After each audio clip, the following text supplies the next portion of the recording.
시청자 여러분 안녕하십니까? 가장 빠른 종합뉴스 뉴스큐 시작합니다. 더불어민주당 이재명 대표가 성남FC 후원금 의혹과 관련해 오늘 검찰에 출석했습니다. 포토라인에 선 이 대표, 검찰 측 주장을 하나하나 반박하며 날을 세웠는데요.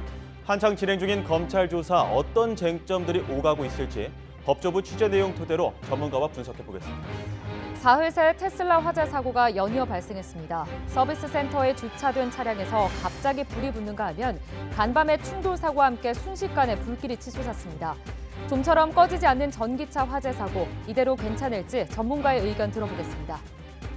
먼저 오늘 아침 검찰에 출석한 이재명 대표, 이 조사에 앞서 이번 소환이 정치검찰이 파놓은 함정이라며 잘못이 없는 만큼 당당히 맞서겠다고 밝혔습니다. 20분 가까이 입장 발표를 이어가며 검찰을 작심 비판했는데요. 현장에 YTN 취재 기자 나가 있습니다. 김태원 기자. 네, 수원지방검찰청 성남지청입니다. 네, 지금 현장 상황 어떻습니까? 네, 이 대표 조사가 시작된 지 5시간째 여전히 많은 취재진이 현장에 대기하고 있고 검찰청 주변에선 찬반 집회도 이어지고 있습니다. 앞서 이 대표는 오늘 오전 10시 반쯤 검찰청의 모습을 드러냈습니다. 20분 가까이 이어진 입장 발표에서 이 대표는 표적 수사, 조작 수사, 또 검찰 쿠데타라는 거친 표현으로 검찰을 비판했습니다. 무엇보다 이번 소환 조사를 정치검찰이 파놓은 함정이라고 규정했습니다. 하지만 자신은 특권을 바란 적도 잘못한 것도 없으니 피하지 않고 당당하게 맞서겠다고 강조했습니다. 검찰도 자신이 무결하다는 점을 알면서 이미 기소로 답을 정해뒀다고 강하게 규탄했는데요. 이와 관련해 경찰에서 한 차례 이번 사건을 무혐의 처분한 사실을 내세웠습니다. 들어보시죠. 오늘의 검찰 소환이 유례없는 탄압인 이유는 최초의 헌정사상 최초의 야당 책임자 소환이어서가 아닙니다. 이미 수년간 수사를 해서 무혐의로 처분된 사건을 다시 끄집어내서 없는 사건을 만드는, 없는 죄를 조작하는 사법 쿠데타이기 때문입니다. 이 대표는 더 이상 진실이 왜곡되지 않도록 최선을 다하겠다는 말을 끝으로 검찰청에 들어갔습니다. 네, 이 대표가 받는 혐의가 뭔지, 그리고 오늘 조사에서 양측이 법리를 다툴 쟁점도 함께 짚어주시죠. 네, 이재명 대표는 성남시장으로 있던 지난 2014년부터 2018년 사이 두산건설 등 관내 기업 6곳의 현안을 해결해주는 대가로 자신이 구단주로 있는 성남FC 후원을 요구해 모두 160억여 원을 내게 했다는 혐의를 받습니다. 핵심 쟁점은 이 대표가 기업들에서 부정한 청탁을 받고 대가성 뇌물격으로 성남FC 후원을 요구했는지입니다. 앞서 검찰은 경찰이 혐의가 인정된다고 결론 내린 두산건설뿐만 아니라 네이버와 차병원 등 의혹이 제기된 나머지 5개 기업까지 모두 6곳으로 수사를 전면 확대했습니다. 네이버 압수수색에서 확보한 성남시에 제기할 민원 문건이나 성남FC 광고를 요구받았다는 기업 관계자들의 진술을 부정한 청탁을 입증할 정황 증거라고 자신하고 있습니다. 하지만 이 대표는 성남시 행정을 대가로 관내 기업들의 성남FC 광고를 요구한 적이 없다며 부정한 청탁과 대가성 모두 부인하고 있습니다. 성남시 입장에선 이후 지역사회에 미칠 경제적 효과를 고려하면 기업들의 현안을 해결해줄 정당한 근거가 있었고 기업들도 광고 효과가 좋은 성남FC에 광고비를 내기로 판단한 거라며 모두 개별적으로 이뤄진 합리적 결정이라는 겁니다. 이 대표가 노렸던 궁극적인 목적을 두고도 양측은 치열한 공박을 벌일 것으로 보입니다. 검찰은 이 대표가 성남시장으로서의 평판 등 정치적 이익을 노리고 대가성 후원을 주도했다고 의심하고 있습니다. 그러나 이 대표는 앞서 검찰 출석 전에도 결과적으로 자신은 성남시 일자리를 늘리고 시민구단 운영에 들어가는 세금도 아꼈다며 자신이 얻은 사익은 없었다고 반박했습니다. 이 역시 대가성 뇌물 여부를 판단하는 주요 쟁점 가운데 하나인 만큼 검찰의 질문과 이 대표의 반박이 격돌하면서 오늘 조사는 장시간 이어질 전망입니다. 지금까지 수원지방검찰청 성남지청에서 YTN 김태원입니다. 성남FC 후원 의혹과 관련해 민주당 이재명 대표가 검찰에 출석하자 청사 주변은 순식간에 아수라장이 됐습니다. 이른 아침부터 이 대표 지지자들과 보수단체 회원들이 몰렸는데 경찰 통제선은 맥없이 무너졌습니다. 안동준 기자의 보도입니다. 성남FC 의혹을 수사하는 검찰청사에서 100여 미터 떨어진 곳에 차량 한 대가 멈춰섭니다. 차문이 열리고 더불어민주당 이재명 대표가 모습을 드러냅니다. 이 대표가 차에서 내린 직후부터 경찰 통제선은 그대로 무너졌습니다. 취재진과 유튜버, 경찰, 그리고 지지자들이 뒤엉키면서 처음부터 아수라장이 됐습니다.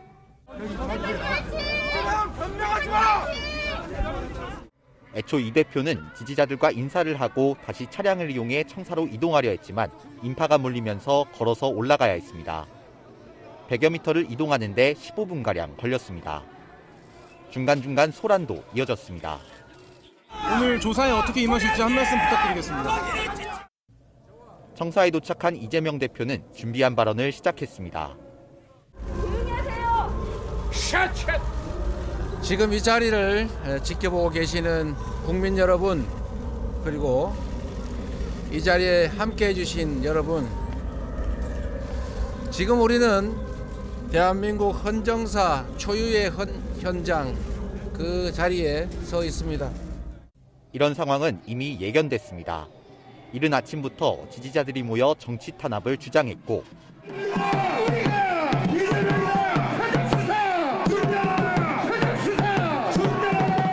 보수단체는 이 대표를 구속하라고 맞섰습니다.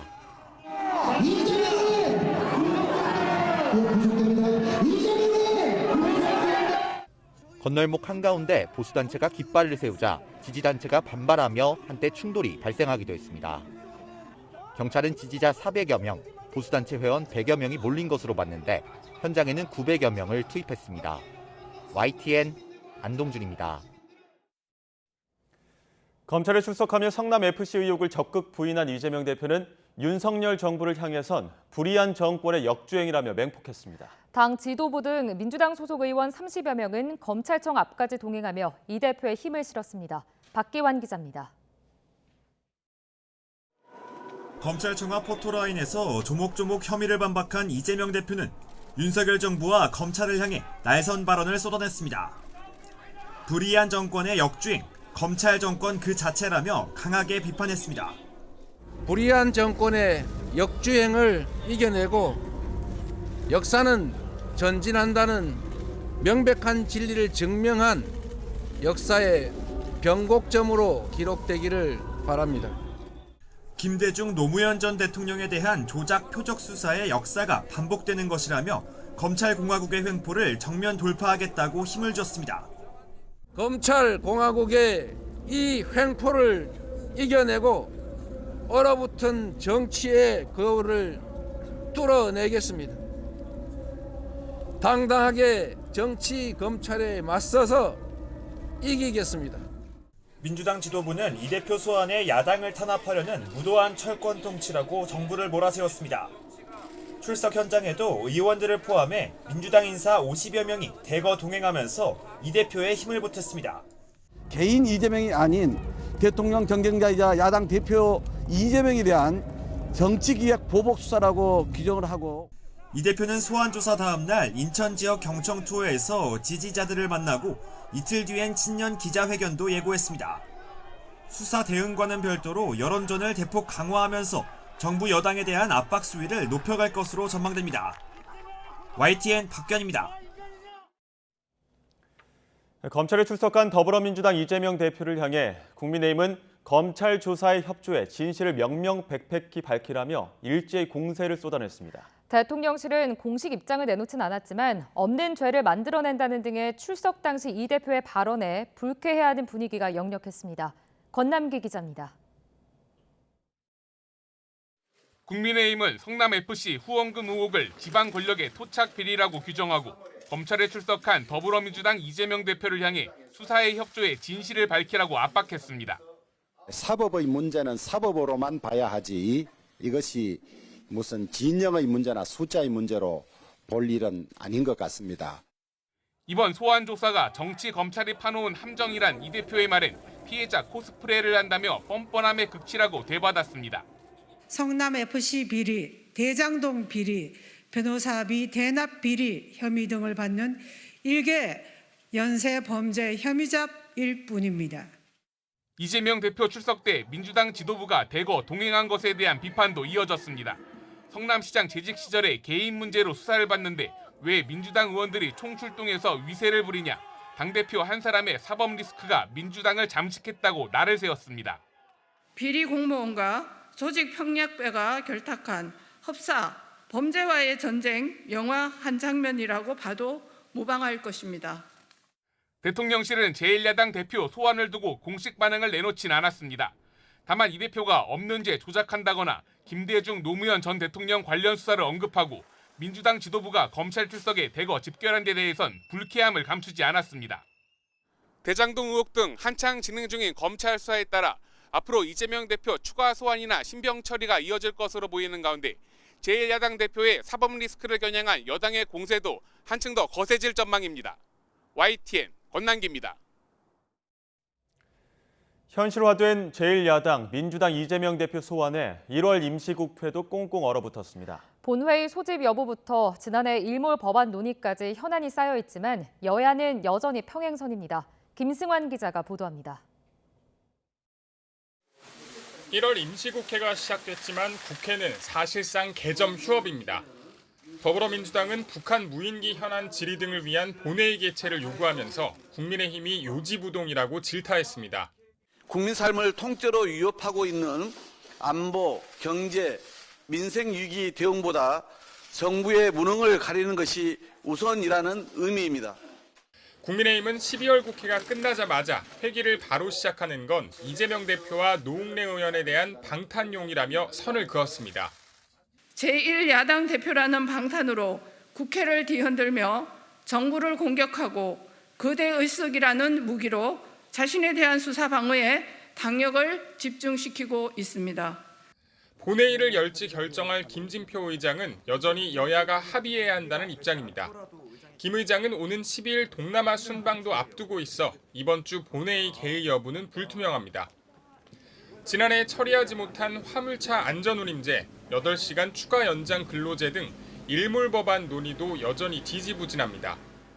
제도의 근본적 개선에 적극 나서달라고 절규하고 있는 사정입니다. 민주당은 조속히 연장 근로제의 입법을 위해서 협력해 줄 것을. 자기네들이 통과시킬 법이 얼마나 많습니까? 근데 그걸 안 하고 국회도 안 열겠다는 게 이해가 안 돼요. 여기에다 정부조직법 개정 논의와 이태원 참사 3차 청문회 증인 채택 등을 두고도 합의에 이르지 못한 상태입니다. 1월 임시국회를 바라보는 여야의 시선은 극명히 엇갈립니다. 이재명 대표 조사 뒤 체포동의안까지 국회에 넘어온다면 방탄국회 논란이 격화하며 정국은 더욱 급냉할 것으로 보입니다. YTN 김승환입니다. 화천대유 대주주 김만배 씨가 자신이 소유한 천화동인 1호 지분을 2025년에 이재명 더불어민주당 대표 측에 넘긴다고 말했다는 진술이 나왔습니다. 대장동 일당 가운데 한 명인 남욱 변호사는 최근 검찰 조사에서 과거 김만배 씨가 2025년에 천화동인 1호를 유동규내에게 넘기겠다는 이야기를 했다며 유동규내에는 김용 전 부원장과 정진상 전 실장, 이 대표까지 포함된 거로 생각했다고 진술했습니다. 남 변호사는 2025년이 화천대유와 천화동인 1호가 설립된 지 10년이 되는 해로 김 씨가 입찰 방해 등 공소시효가 완성되는 시점을 고려했다고 설명했습니다. 이런 가운데 화천대유 대주주 김만배 씨한테서 9억 원가량을 받은 정황이 포착된 한겨레 신문 기자가 해고됐습니다. 한겨레는 홈페이지와 오늘자 신문지면에서 해당 기자가 1차 서면 소명에서 김만배 씨로부터 총 9억 원을 모두 수표로 빌린 사실을 밝혔다며 이같이 결정했다고 설명했습니다. 한겨레는 또 김현대 대표이사와 류익은 편집국장이 이번 사태에 책임을 지고 사퇴하기로 했다고 덧붙였습니다. 네, 국민의힘 당권 도전을 놓고 고심하고 있는 나경원 저출산 고령사회위원회 부위원장이 대통령실과의 갈등 끝에 결국 사의를 표명했습니다. 나경원 부위원장은 언론에 대통령께 심려를 끼쳤다고 말했지만 당권 도전 의사에 대해서는 여전히 함구했습니다. 취재기자 연결해 자세히 알아보겠습니다. 이승배 기자. 네, 정부 서울청사에 나와 있습니다. 네, 외부 일정 모두 끊고 자맹을 이어왔었는데 나경원 부위원장 결국 사의를 표명했네요. 네, 그렇습니다. 대통령실의 거듭된 압박에도 침묵을 이어가던 나경원 부위원장, 결국 장관직을 그만두겠다는 뜻을 밝혔습니다. 나 부위원장 YTN과의 통화에서 그 이유에 대해서 얘기를 했는데요. 대통령에게 심려를 끼쳐서 죄송하다면서 이 자리에서 물러나겠다는 뜻을 밝혔습니다. 이 사의표명 직후 나 부위원장이 사직서를 내러 사무실에 있는 이곳 정부 서울청사를 찾을 거라는 관측이 많아서 기자들이 몰렸었는데요. 하지만 나 부위원장 측은 사직서 제출 대신에 대통령실 김대기 비서실장에게 전화로 사의를 밝히기로 했다고 전했습니다. 앞서 나 부위원장은 최근 기자간담회에서 저출산 대책으로 언급한 대출 탕감 정책을 놓고 대통령실과 갈등을 빚어왔습니다. 대통령실의 거듭된 압박에도 나 부위원장은 침묵하며 뚜렷한 입장을 밝히지 않았습니다. 그런데 오늘 윤핵관인 이철규 의원을 비공개로 만난 사실이 확인됐는데요. 이 자리에서 자신의 거취 문제에 대해 의견을 나눈 것으로 보입니다. 이제 가장 큰 관심은 당대표 선거에 출마를 하는지 여부입니다. 전당대회 출마 여부에 대해서는 아직은 좀 더 고심하는 걸로 알려졌습니다. 지금까지 행보를 보면 일단 출마하는 쪽으로 마음이 기운 건 맞는 것 같습니다. 다만 대통령실과의 관계 등을 고려할 때 출마 발표 시기를 저울질하는 것으로 해석이 되고 있습니다. 나 부위원장이 전당대회 출마를 결심하면 국민의힘 당권 경쟁 구도는 이른바 윤심 논란 속에서 거세게 요동칠 것으로 예상이 되고 있습니다. 지금까지 정부 서울청사에서 YTN 이승배입니다. 네, 지금 이재명 대표 검찰 조사관장 진행 중인데요. 제3자 뇌물죄 적용을 두고 이재명 대표 측과 검찰의 법리 다툼이 치열할 것으로 보입니다. 이재명 대표와 관련한 사법 리스크는 이뿐만이 아닙니다. 현재 수사 중인 다른 의혹들까지 함께 오늘 짚어보도록 하겠습니다. 김광삼 변호사, 나혜인 기자와 함께 자세히 짚어보겠습니다. 어서 오세요. 네. 먼저 일단 오전부터 지금 조사가 계속되고 있는 성남FC 사건부터 알아보겠습니다. 자세한 지금까지의 경위들 설명을 해줄까요? 네, 일단 이재명 대표가 받고 있는 범죄 혐의는 제3자 뇌물죄입니다. 형법 130조에 나와 있는 죄인데요. 공무원이 직무에 관하여 부정한 청탁을 받고 본인이 아니라 제3자에게 뇌물을 주게 하거나 요구, 약속한 때 묻는 죄입니다. 이 혐의는 국정농단 사건 당시 대기업의 청탁을 받고 K스포츠재단 같은 기관에 출연금을 내게 했던 박근혜 전 대통령에게 적용됐던 죄이기도 합니다. 당시 박근혜 전 대통령도 개인적인 이익을 취한 것은 없지만 대법원에서 유죄 판결을 확정받았습니다.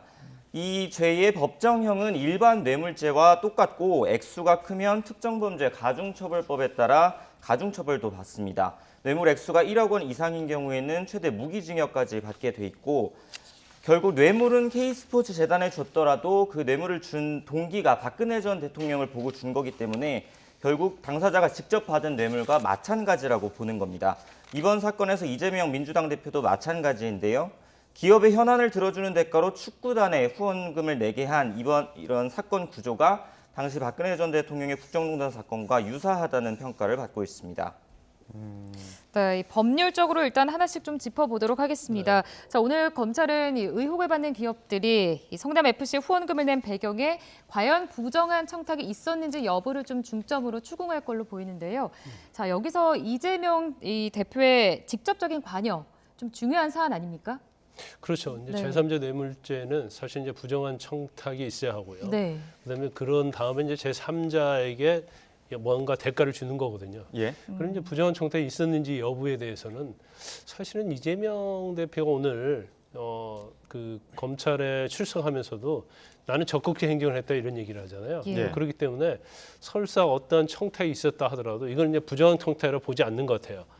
그래서 어떠한 편을 봐줬다 하더라도 나는 성남FC하고 성남시는 성남FC가 성남FC를 소유하고 있기 때문에 같이 봐야 한다는 거죠. 예. 그렇기 때문에 이거 자체를 제3자라고 볼 수 없다. 이제 그런 취지인 것 같습니다. 그래서 본인이 아마 이 성남FC와 관련된 지금 범죄 혐의에 있어서 이제 사실관계, 예. 청탁이 있었는지 여부, 그다음에 거기에서 후원이나 광고를 했는지 그 금액에 대해서는 다투지 않는 것 같아요.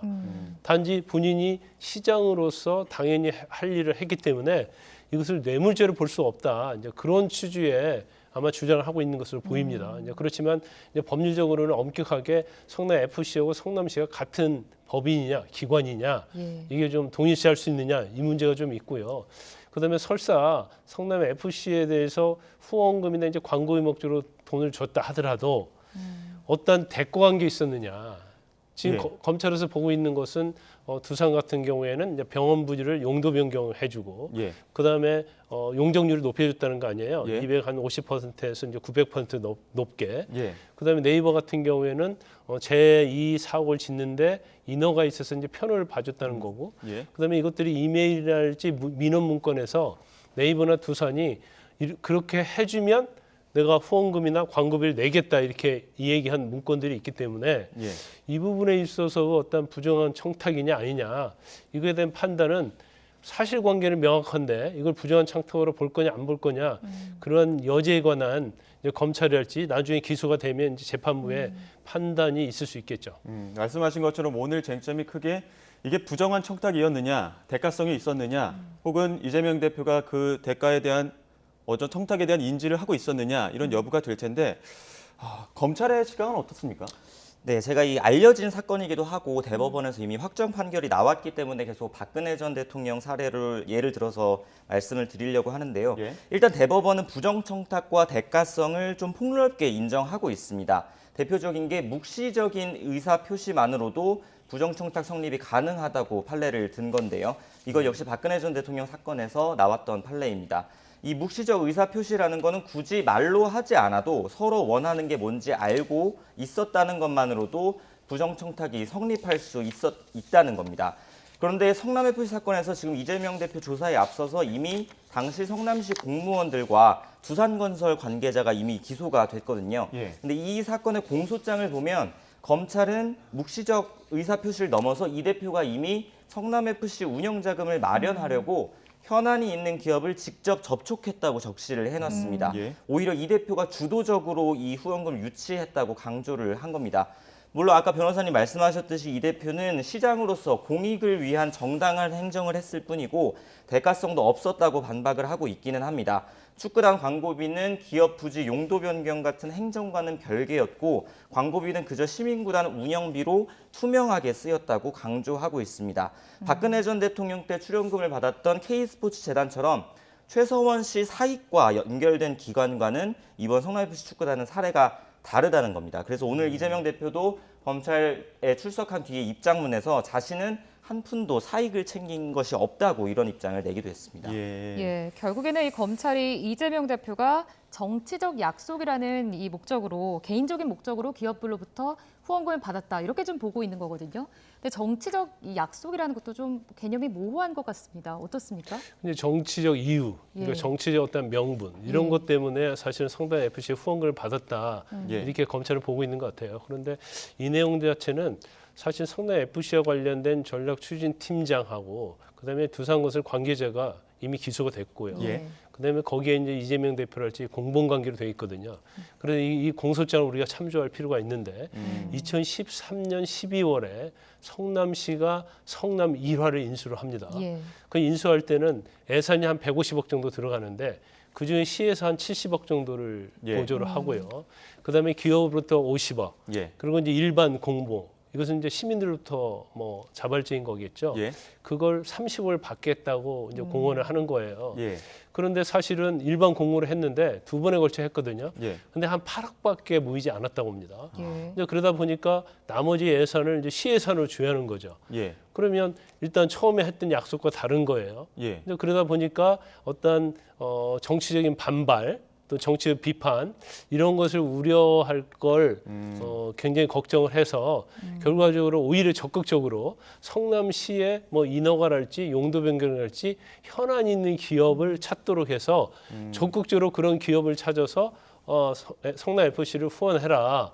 그렇게 권유하고 그런 청탁을 들어줬다 이렇게 얘기를 하고 있어요. 그러니까 이건 공소장에 나와 있는 내용이에요. 그래서 이러한 자신의 어떤 정치적 이유, 입지 또 이제 재선을 해야 하잖아요. 그래서 어떤 정치적 동기에 의해서 이러한 성남FC 관련된 후원금을 모집한 것이다. 이렇게 검찰은 보고 있는 것 같습니다.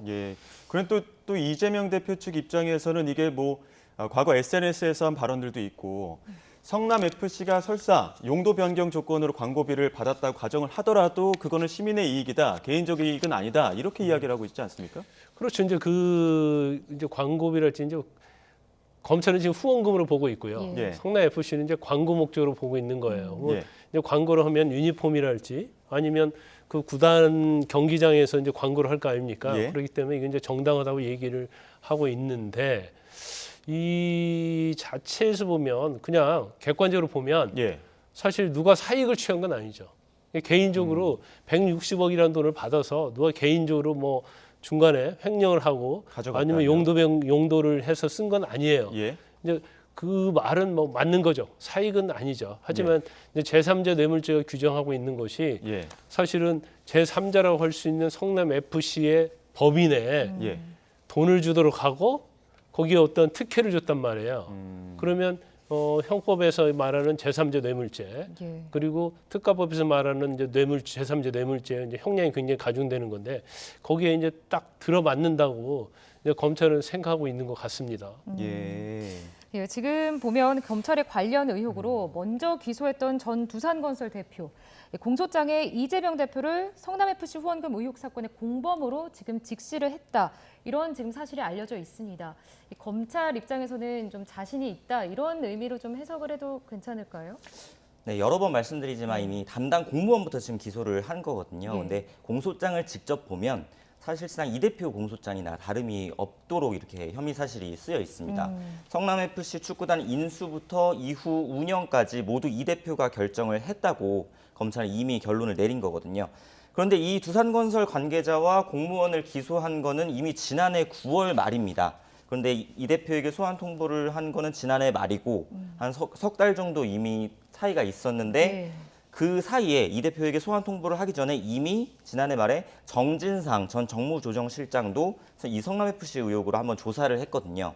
근데 이 성남FC 사건으로 정진상 실장을 조사한 거는 정진상 실장이 대장동 뇌물 사건으로 구속 기소가 된 직후입니다. 예. 이렇다 보니까 검찰 안팎에서는 지난해 9월에 일단 두산건설 그 관계자들 재판에 넘기고 사실상 수사를 다 마무리했는데 정진상 실장에 대한 대장동 수사가 진행되다 보니까 그걸 기다렸다가 수사가 다 끝나고 기소가 된 뒤 이렇게 소환을 해서 성남FC 사건을 조사했다는 얘기도 나오거든요. 그러니까 결국 성남FC 사건에 대한 검찰의 어떤 내부적 판단은 이미 끝난 상황에서 오늘 이 대표를 소환해서 조사하고 있다. 이런 얘기도 검찰 안팎에서 나오고 있습니다.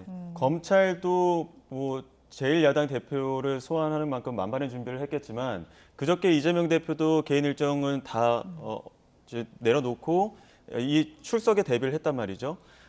이재명 대표의 방어 논리라고 해야 될까요? 뭐 시민의 이익이다, 개인적인 이익은 없었다, 뭐 이런 것들이 있을 텐데 방어 논리는 어떤 것들이 있을까요? 이제 아마 사실관계에 관한 거하고요. 그다음에 이제 법리적인 관계 이제 두 개를 아마 강력하게 주장을 할 거예요. 그래서 이제 성남 FC와 관련해서 이제 첫 번째는 과연 후원금을 받는 과정에서 어떤 네이버랄지 두산이랄지 관계 회사에 대해서 이제 압박을 가했느냐. 근데 압박을 가한 게 아니고 그쪽에서 오히려 자진해서 한 것이다. 이제 그렇게 주장할 가능성이 크죠. 왜냐하면 이제 압박을 가해서 한 거하고 그렇지 않은 거는 차이가 좀 있을 수 있고요. 그다음에 중요한 것 중에 하나는 이제 어쨌든 간에 이제 돈이 뭐 160억이라는 돈이 성남 FC에 들어갔잖아요.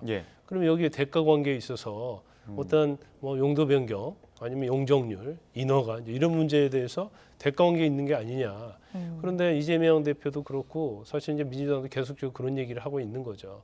용도 변경을 해줘서 병원 부지가 기업이 들어와서 사옥이 들어서면 사실은 이익 창출을 한다는 거죠. 그러면 결과적으로 세금도 많이 거치고 그래서 결과적으로는 시민에게 그런 이익이 돌아가기 때문에 이거 자체가 어떤 부정한 청탁에 대한 대가라고 할 수 없다.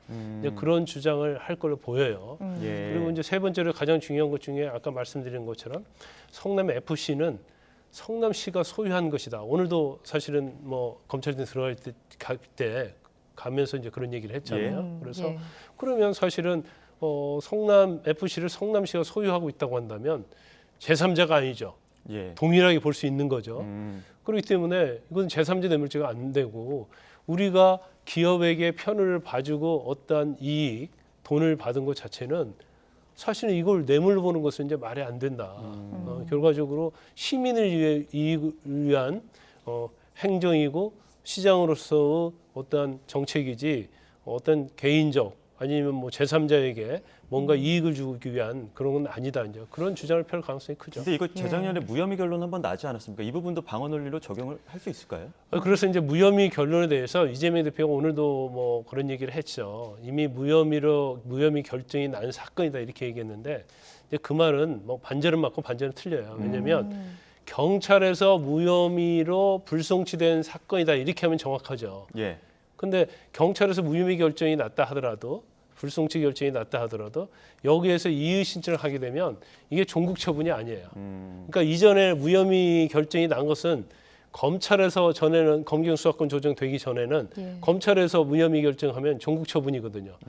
근데 경찰에서 무혐의 결정을 한 것은 종국 처분은 아니단 말이에요. 그래서 이의 신청을 했는데 이제 검찰에서 이의 신청을 해서 고발인이 이의 신청해서 보니까 3년 동안 수사가 거의 안 된 거라고 본 거죠. 뭐 계좌 추적도 안 됐고요. 그다음에 이재명 대표에 대해서 수사도 안 됐고 조사도 안 했고 그러니까 여기에 대해서 보완 수사를 다시 원점에서 하라고 내려보낸 거죠.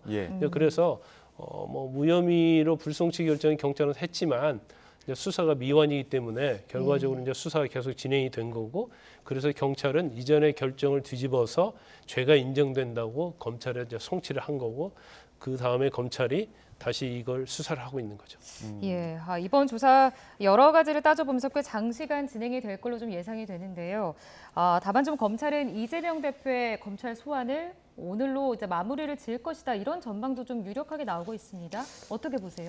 네, 아무래도 뭐 검찰 입장에서도 제1야당 대표를 불러서 여러 번 조사한다 이런 거에 대해서는 좀 부담도 있을 것이고요. 그다음에 어차피 이재명 대표가 수차례 밝혀왔던 만큼 혐의를 지금 부인하고 있지 않습니까? 검찰에서도 뭐 이 대표가 입장은 그렇게 밝혀놓고 검찰 청사 안에서는 입장을 바꿔서 뭐 혐의를 인정할 걸 기대하는 것도 아닐 테고요.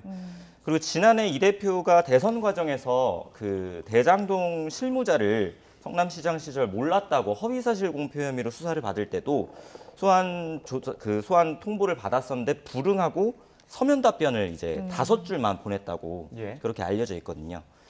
근데 검찰은 그 서면 답변 5줄을 받고 바로 그냥 재판에 넘겨버렸단 말이죠. 그렇기 때문에 오늘도 그 수사를 마무리를 앞두고 최종 책임자의 입장을 마지막으로 확인하는 차원의 그런 성격의 조사라고 보면은 될 것 같습니다. 예, 그런 맥락에서 보면은 이재명 대표 오늘 저희 출석에 앞서서 답정 기소담 이렇게 이야기도 했는데 결국엔 기소 수순으로 가는 거겠죠?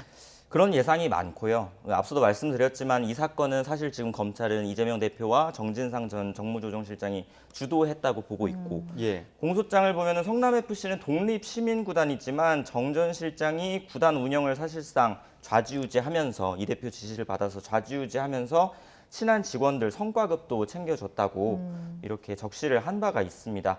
기소는 수순으로 보이고요. 하지만 이제 액수가 이때 두산건설만 50억 원이지 않습니까? 그리고 검찰이 지금 수사를 확대해서 비슷한 구조로 후원금을 낸 기업이 더 있지 않습니까? 네이버나 뭐 농협, 차병원처럼 이제 연루된 기업들이 더 있는데 이렇게 되면 금액도 더 커질 수 있고 그럼 사안의 성격을 고려하면은 뭐 구속수사 얘기도 나오는데 거기에 관한 전망은 지금 엇갈리고 있죠.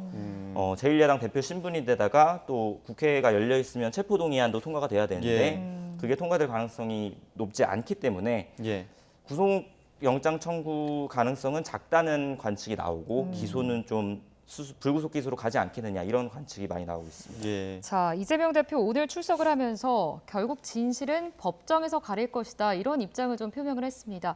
아무래도 이제 법적인 부분은 판례를 좀 살펴봐야 되지 않을까 싶은데요. 어떻습니까? 이제 판례를 보면 이제 성남 FC하고 이제 성남시가 이제 별개 법인이거든요. 그러면 결국 성남 FC는 이제 제3자가 될 가능성이 커요. 그리고 지금 언론 보도에 의하면 이제 검찰에서 가지고 있는 것 여러 가지가 있는데 특히 이제 두산 같은 경우에는 뭐 메일을 통해서 이걸 용도 변경을 해주고 여러 가지 뭐 그 용적률 높여주면 그러면 우리가 후원금을 내겠다 이제 그런 취지의 문건도 있다고 하고 네이버 같은 경우는 또 이메일로 뭐 인허가를 해줘라 그러면 돈을 주겠다 이렇게 서로 소통을 한 그런 내역들이 있고 그다음에 이제 후원금과 관련해서 사실은 아마 검찰에서 이제 그 부분도 볼 거예요. 아마 법원서도 그렇게 보겠죠.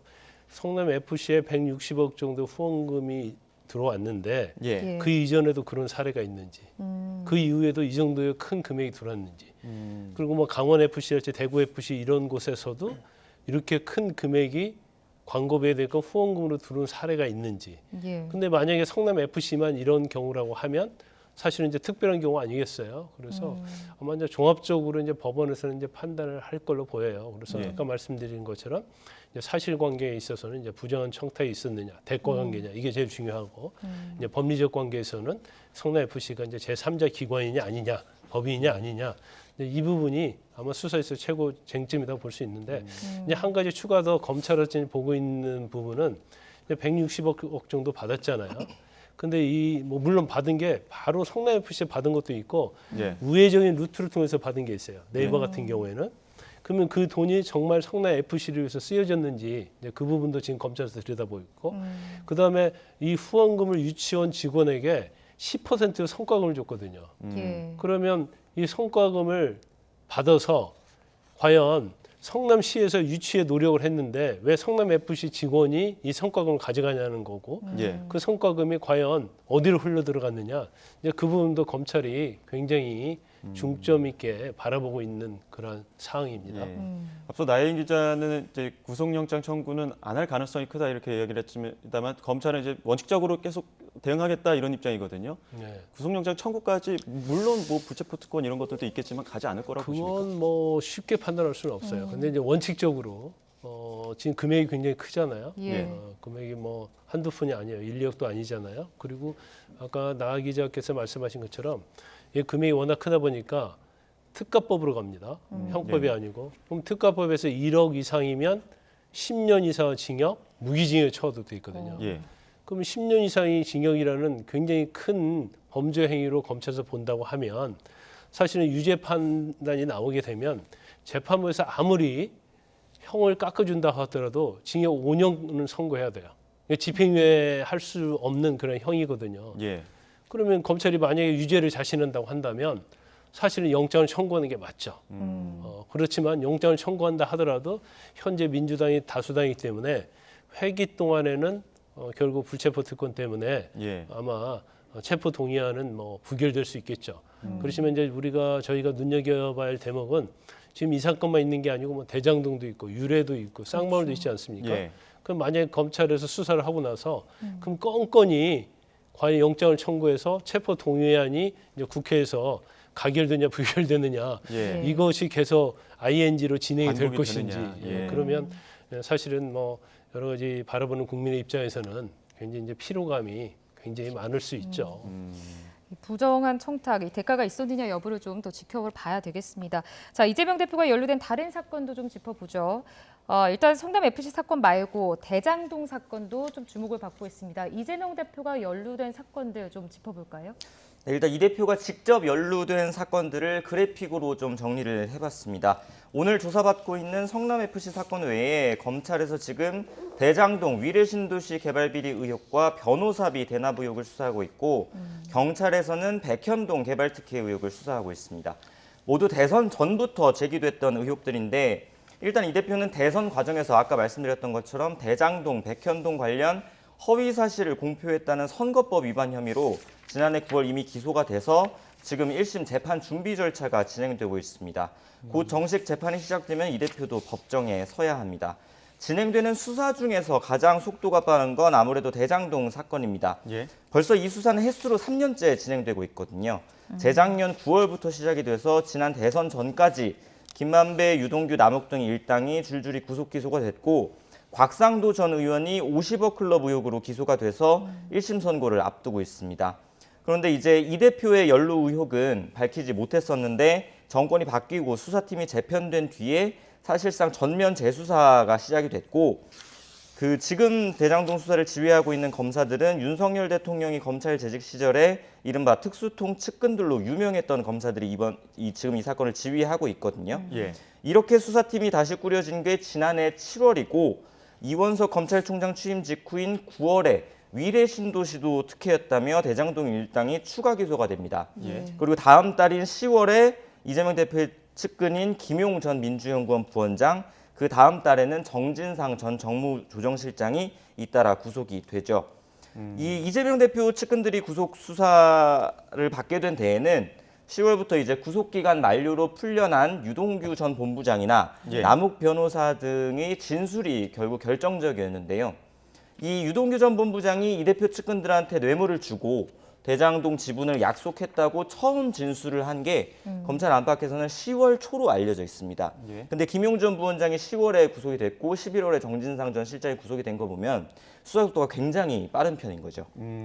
지금까지의 수사 일지 지금 나혜인 기자가 설명을 해줬는데 지금까지 수사 과정 본다면 앞으로는 어떤 것이 좀 핵심 쟁점이 될 거라고 보십니까? 현재 대장동 관련해서는 지금 뭐 대장동 일당이라고 일컬어지는 예. 유동규, 남욱, 정영하, 김만배 다 구속됐다고 물론 풀려났습니다만은 지금 재판받고 있잖아요. 그래서 이 민간업자들 이제 화천대유라고 하죠. 예. 그런 화천대유가 4천억 이상의 어떠한 이익을 가져가는 데 있어서 과연 예.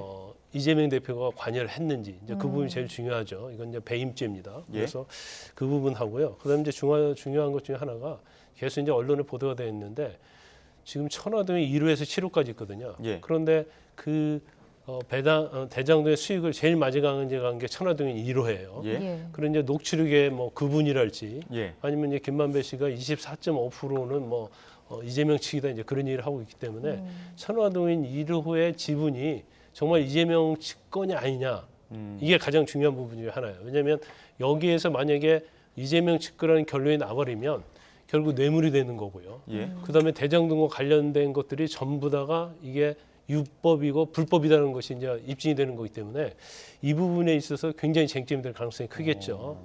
그다음에 이제 세 번째로 중요한 것 중에 하나가 이제 정진상, 김용이 구속돼 있잖아요. 예. 근데 둘 다 뇌물죄예요. 이제 부패방지법도 있지만 그러면 가져간 돈이 과연 대선 자금이랄지 여러 곳에 쓰였느냐, 그리고 이 돈이 이재명 대표와 관련돼 있느냐. 이게 굉장히 중요한 거죠. 그렇기 때문에 사실 대장동과 관련해서는 쟁점이 굉장히 많지만 중요한 것은 세 가지 다 볼 수 있고 가장 중요한 것은 아까 말씀드린 것처럼 한 번 더 말씀드리면 천화동인 1호가 누구 것이냐 하고요. 그다음에 정진상의 김용이 가져간 돈이 유동규랄지 뭐 김만배로부터 받은 남욱으로부터 받은 돈이 이재명 대표와 관련성이 있느냐. 예. 이게 지금 검찰에서 가장 중점적으로 수사하고 있는 상황입니다.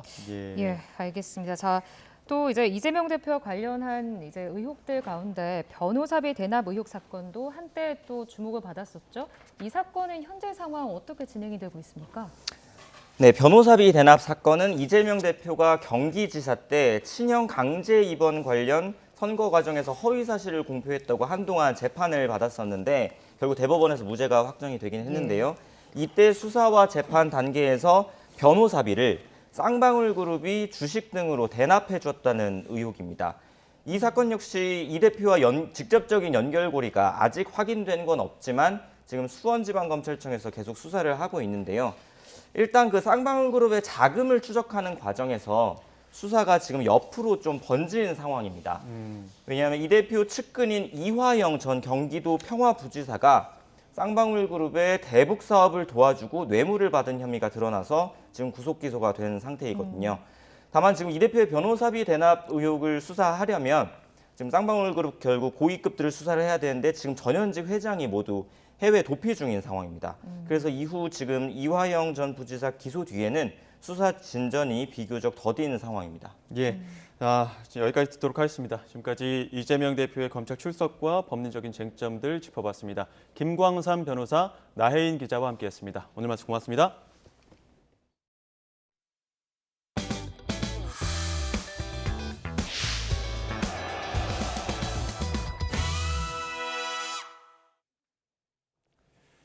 중국이 오늘 한국인에 대한 단기 비자 발급을 중단하겠다고 발표했습니다. 우리 정부의 중국발 입국자 검역 강화에 대한 보복성 조치로 보이는데 외교부는 유감을 표명했습니다. 취재기자 연결합니다. 최두희 기자. 네, 통일외교안보부입니다. 네, 중국 정부가 우리 정부의 방역 강화에 대한 보복성 조치를 내놓은 셈인데 어떤 내용입니까?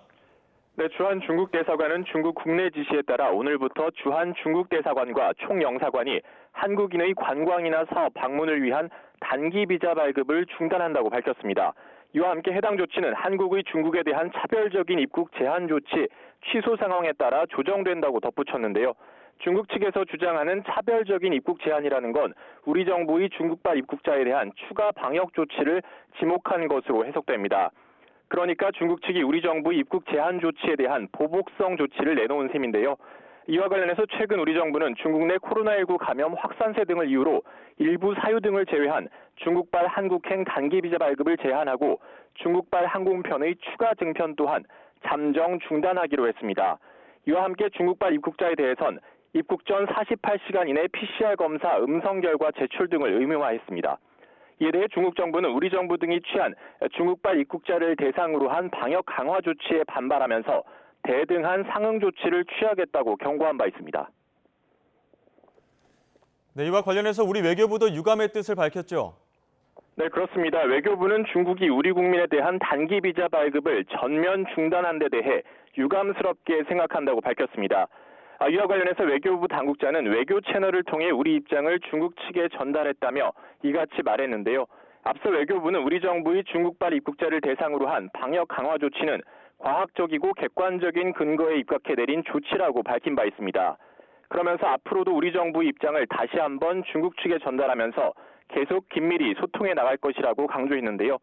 이와 함께 어제 박진 외교부 장관과 친강 중국 신임 외교부 장관의 전화통화에서도 우리 정부의 방역 조치를 두고 시각차가 있었던 것으로 확인됐습니다.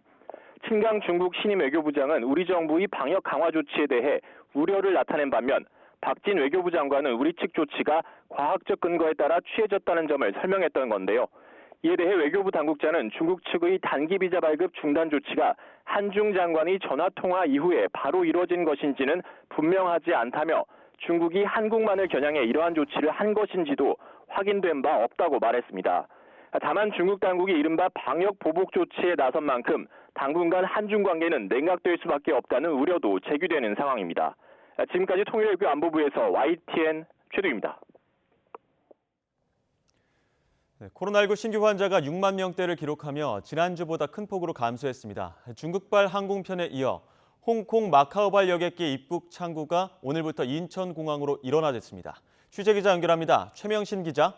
네, 최명신입니다. 네, 코로나 신규 환자 발생 추이 그리고 중국에서 들어온 입국자 확진 사례도 전해주시죠. 네, 오늘 0시 기준 코로나19 신규 환자는 6만 41명으로 어제보다 4만 명 정도 많습니다. 하지만 일주일 전보다는 2만 명, 2주 전보다는 2만 7천 명 정도 적어 뚜렷한 감소세를 보였습니다. 화요일 기준으로도 지난해 11월 1일 이후 10주 만에 가장 적은 숫자입니다. 해외 유입 사례는 87명으로 이 가운데 61%인 53명이 중국에서 온 입국자들입니다.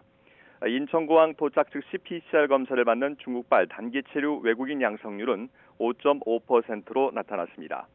입국 전 음성 확인서와 입국 후 PCR 검사 의무화가 효과를 내고 있는 것으로 보입니다. 이런 가운데 홍콩 마카오발 여객기의 입국 창구가 오늘부터 인천공항으로 일원화됐습니다. 앞서 중국발 여객기에 대해선 지난 2일부터 이 규정이 적용되고 있습니다. 확진 규모 감소세와는 달리 위중증 사망 피해는 여전합니다. 위중증 환자는 9명 늘어 541명, 코로나19 관련 사망자는 44명 나왔습니다. 중환자 병상 가동률은 38.6%, 누적 치명률은 0.11%입니다. 정부는 이번 주 재유행 추이, 특히 위중증 환자 추이를 살펴본 뒤 다음 주 실내 마스크 해제 논의를 본격화한다는 계획입니다.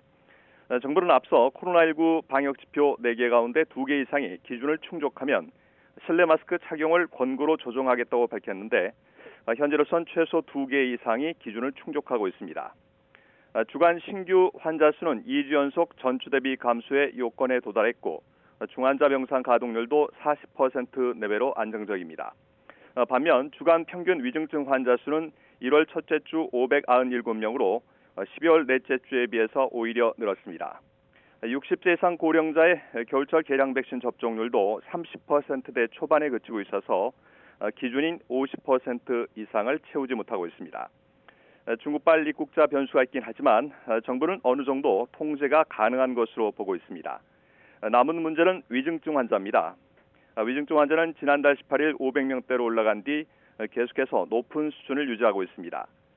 위중증은 의료 대응 역량에 부담이 될 뿐만 아니라 결국 사망 치명률로 이어지기 때문에 코로나19 대응에 있어서 가장 중요한 요소 가운데 하나입니다. 정부는 이번 주 경과를 더 지켜본 뒤 다음 주 전문가 자문위원회와 중대본 회의를 거쳐서 실내 마스크 의무 해제 시점을 논의할 계획입니다. 지금까지 사회부에서 YTN 최명신입니다. 지난해 11월 우리나라 경상수지가 석 달 만에 또 적자가 났습니다. 하반기 내내 이어진 수출 부진 영향이 컸는데 올해 상반기에도 적자 행진을 이어갈 수 있다는 우려가 나옵니다. 김지선 기자입니다. 국제교역 결과를 종합한 경상수지가 또 부진한 성적표를 받았습니다. 지난해 두 차례 적자에 이어 11월에도 6억 2천만 달러 적자가 난 겁니다. 68억 2천만 달러 흑자를 냈던 1년 전과 비교하면 74억 4천만 달러 줄었습니다. 경상수지 가운데 가장 큰 비중을 차지하는 상품 수지가 저조한 탓입니다. 상품 수지는 1년 전보다 76억 4천만 달러 급감해 전체 경상수지 감소폭보다도 컸습니다. 수출이 석 달 연속 뒷걸음치며 1년 전보다 12.3% 줄었는데 반도체와 화학공업 제품 성적이 특히 나빴습니다. 지난 10월 소폭 흑자를 냈던 서비스 수지도 다시 적자로 돌아섰습니다. 운송 수지 흑자 폭이 크게 줄었고 해외여행이 활발해지며 여행 수지 적자가 늘어난 영향이 컸습니다. 11월까지 누적 경상 수지는 243억 7천만 달러로 한국은행은 지난 한 해 250억 달러 흑자 전망이 크게 빗나가진 않을 거로 봤습니다. 12월 물통과 무역 수지 규모를 보면 11월보다는 좀 적자 규모가 축소된 걸 봤을 때 지금 저희 당행 전망 수준에서 크게 벗어나진 않을 것 같다 정도 말씀드릴 수 있을 것 같습니다. 문제는 올해 상반기입니다. 정부가 올해도 흑자를 예상하긴 했지만 지금과 같은 수출 부진이 이어지면 상반기 적자 가능성도 배제할 수는 없습니다. 최근에 이제 수출이 감소세가 좀 확연하게 폭이 크다는 그런 점 때문에 올해 상반기가 경상수지가 흑자가 난다고 장담하기 좀 어려운 그런 상황입니다. 경상수지 적자가 계속될 경우 환율과 물가에도 잇따라 악영향을 미쳐 가뜩이나 어려운 경제에 발목을 잡을 거란 우려가 커지고 있습니다. YTN 김지선입니다. 미국 소비자들의 물가 상승률 전망치가 계속 내려가고 있는 것으로 나타났습니다.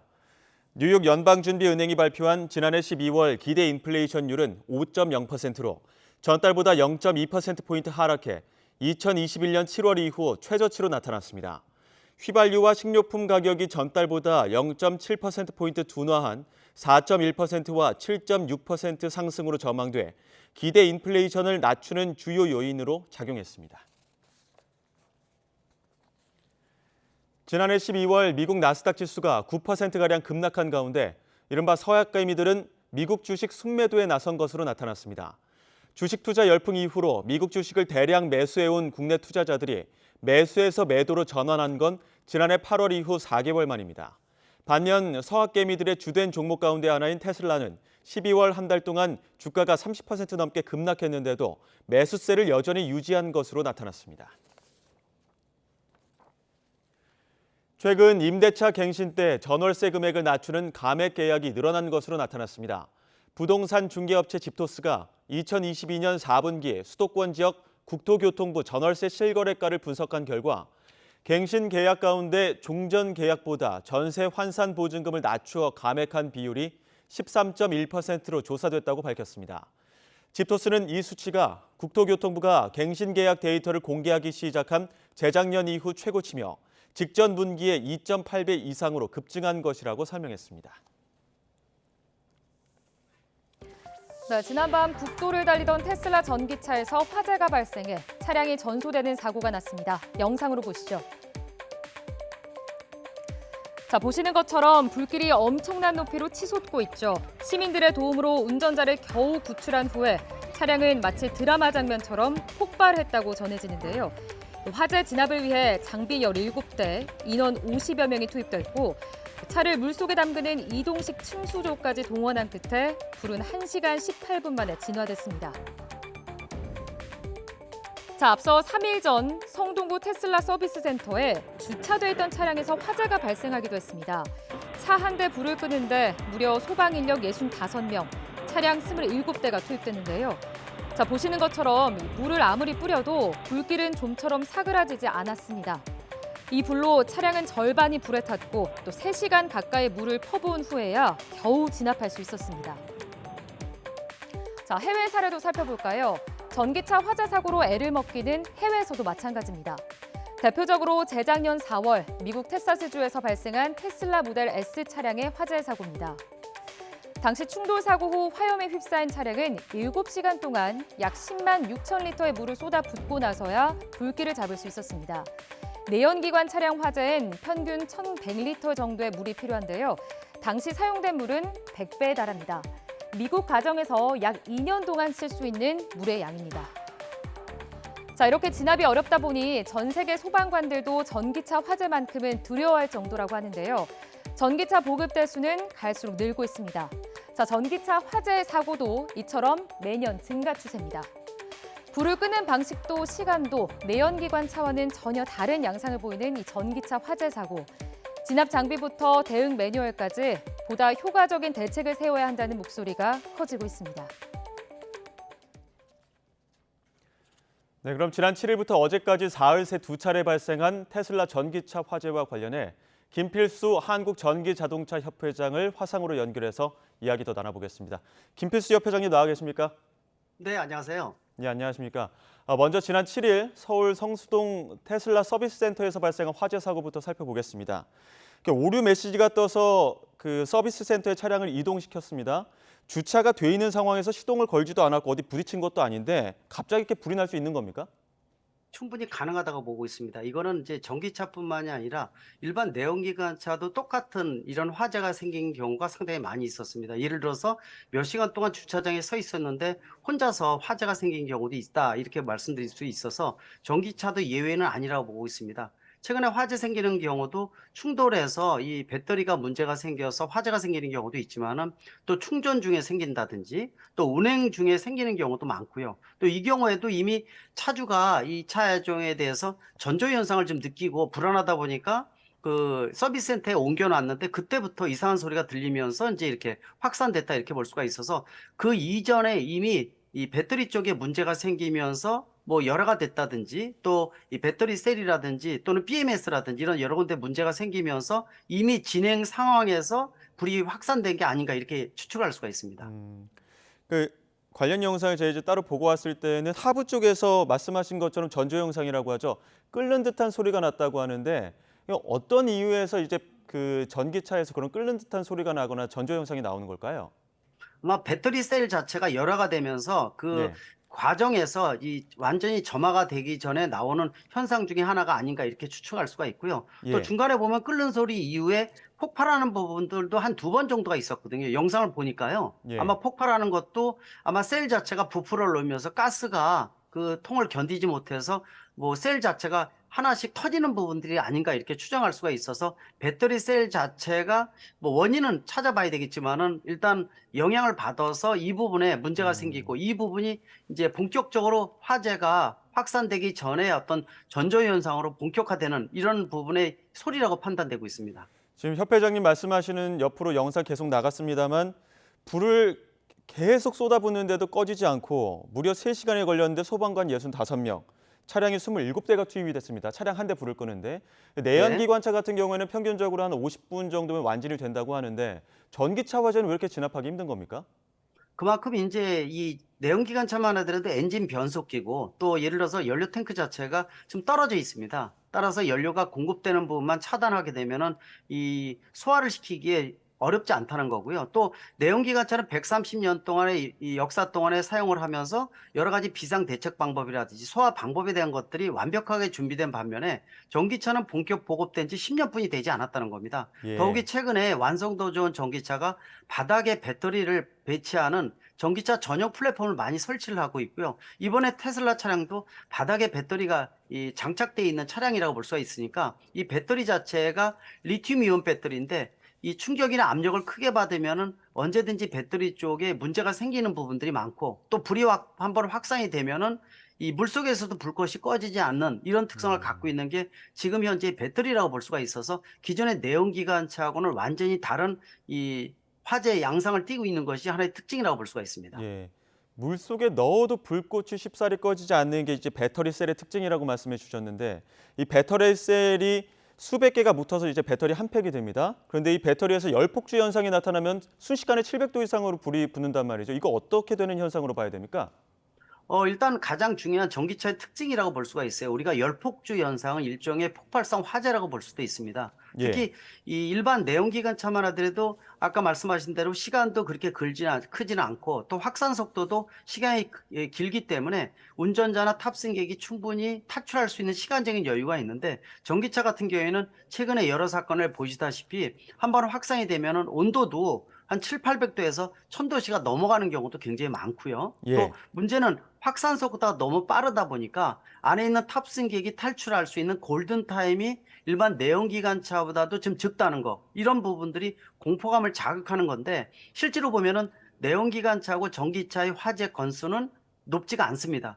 도리어 전기차가 약간 적다고 볼 수가 있는데 말씀드린 대로 확산 속도라든지 또는 골든타임이 짧아지는 부분들이 공포감을 자극하면서 부정적인 시각이 팽배된다는 거, 이런 부분들이 걱정거리라고 볼 수가 있습니다. 예. 사고 건수로만 보면 전기차의 사고 비율이 적다는 말씀해 주셨습니다만 일단 끄기가 어렵기 때문에 어젯밤에 세종시 국도에서 발생한 테슬라 화재도 한번 짚어보겠습니다. 국도 달리다가 테슬라 차량이 중앙분리대 들이받고 마주오던 차량과 부딪히면서 화재가 발생을 했는데 결국엔 사고 충격으로 이제 배터리 발화 원인으로 봐야 되는 겁니까? 그렇습니다. 특히 외국에서도 이런 사건, 국내에서도 그 이전에 부산 사건이라든지 영주 사건 같은 경우에도 장애물에 크게 한 7~80km 속도로 부닥치면서 배터리에 충격을 받아서 발화가 시작된, 즉 열폭주 현상의 하나라고 보고 있습니다. 물론 이제 바닥에 배터리를 설치를 하고 바깥에 외암을 텅스텐이라든지 강력한 철제함으로 만들어서 어느 정도 견딜 수 있게끔 만들었지만은 충격을 크게 받게 되면은 안에 셀과 셀 사이가 이 문제가 생기는 경우도 많고 또 속에 들어가 있는 이 양극재와 음극재 사이에 분리막이 파손이 되면서 열폭주가 되는 경우도 많기 때문에 따라서 큰 충격, 시속 7~80km 이상으로 충격을 받았을 때는 전기차에 대한 부분들은 고민거리가 많기 때문에 좀 더 안전도에 대한 거, 화재를 비롯하는 각종 문제에 대해서 좀 더 대처 방법, 또 실질적으로 문제가 생겼을 때 이거를 소화하는 방법이라든지 또 비상 대처 방법, 이런 것들이 내연기관차에 비해서 좀 더 준비가 필요한 시점이라고 분명히 말씀드릴 수가 있습니다. 결국 종합해 보면 사고 건수는 적더라도 사고가 한번 나면은 폭발할 가능성, 불이 붙을 가능성은 전기차가 내연기관차보다는 크다고 봐야 되는 거겠죠? 맞습니다. 이 전기차 화재를 비롯해서 전기차 운행하시는 분들한테 내연기관차에 비해서 좀 다른 부분들을 교육이라든지 인지를 시킬 필요가 있습니다. 예를 들어서 침수도로를 지나갈 때 여름철 같은 경우에도 내연기관차에 비해서 바닥에 배터리가 있기 때문에 100% 안전도는 보장할 수 있는 건 아니거든요. 또 젖은 선으로 충전한다든지 또는 심지어는 과속 방지턱 같은 경우가 전 세계에서 대한민국이 가장 많은 국가 중에 하나인데요. 보통 내연기관차 지나가면서 바닥에 툭툭 치고 지나가는 기억들 다들 있으신 텐데 전기차 같은 경우에는 바닥에 이 과속 방지턱을 치면은 별로 좋지는 않기 때문에 이런 여러 가지 부분들을 좀 더 숙지를 하고 또 화재가 생겼을 때는 내연기관차보다 좀 더 골든타임이 짧다는 생각을 갖고 미리부터 조치를 하는 것, 이런 자세 또는 교육이나 이런 것들이 좀 필요한 부분이라고 강조할 수가 있습니다. 네, 어젯밤 사고로 그 주변 시민들 덕분에 무사히 구출은 했습니다만 어찌됐든 간에 양쪽 다리에 2도 화상 입으면서 운전자가 크게 다치기도 했습니다. 말씀하신 것처럼 침수도로나 과속 방지턱, 화재 골든타임 지켜야 되겠지만 이 화재가 발생했을 때 신고하는 요령도 있다고 하더라고요. 예를 들면은 지금 사고가 발생한 차량이 내연기관차다, 전기차다 이런 부분을 정확하게 좀 인지를 시켜줘야 된다고 하는데 이런 부분 좀 요령이 있다면 어떤 게 있을까요?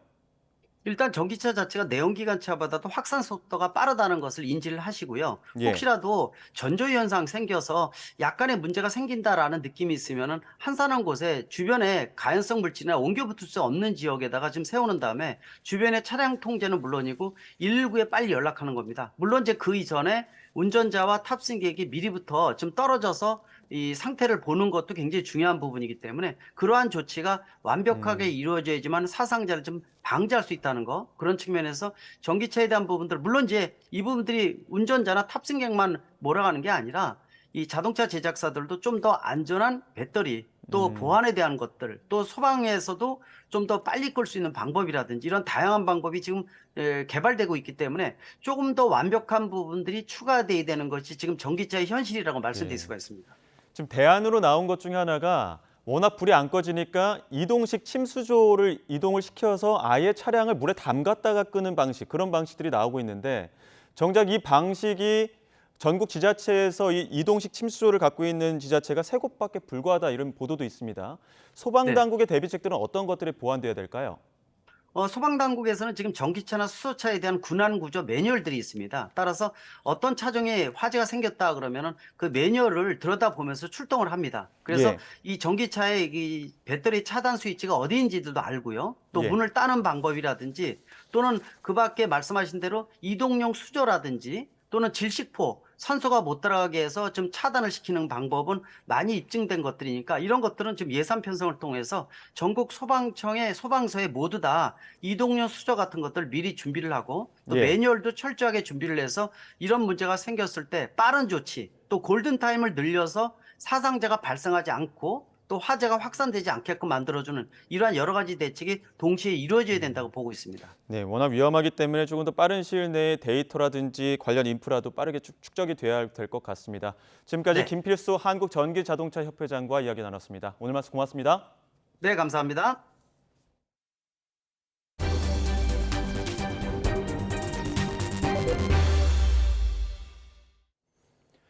무자본 갭 투자를 통해 전세 사기를 벌여온 빌라왕들의 배후에는 부동산 컨설팅 업체가 있었던 것으로 수사 결과 드러났습니다. 컨설팅 업체 실소유주에 대해 구속영장을 신청한 경찰은 비슷한 사례가 더 있을 것으로 보고 수사를 확대하고 있습니다. 임성재 기자가 보도합니다. 서울 강서구에 있는 부동산 컨설팅 업체. 사무실 불은 꺼져 있고 폐업 2글자가 붙은 유리문은 굳게 닫혀 있습니다.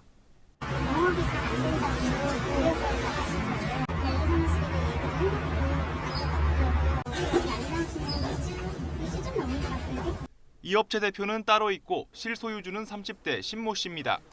경찰은 수도권에서 빌라 600여 채를 보유하다 지난달 구속된 김모 씨의 배우를 추적하다 신 씨의 존재를 확인했습니다. 신 씨는 서울 강서구 일대 빌라와 오피스텔 200여 채를 갖고 있다가 재작년 7월 제주에서 숨진 정모 씨 사건에도 관여한 정황을 파악했습니다. 신 씨가 다른 사람의 이름을 빌려 부동산 컨설팅 업체를 차린 뒤 배우에서 활동하며 폐업과 재개업을 반복해온 것으로 경찰은 보고 있습니다. 빌라왕으로 불린 2사람은 신 씨가 고용한 바지 사장에 불과했다는 게 경찰의 판단입니다.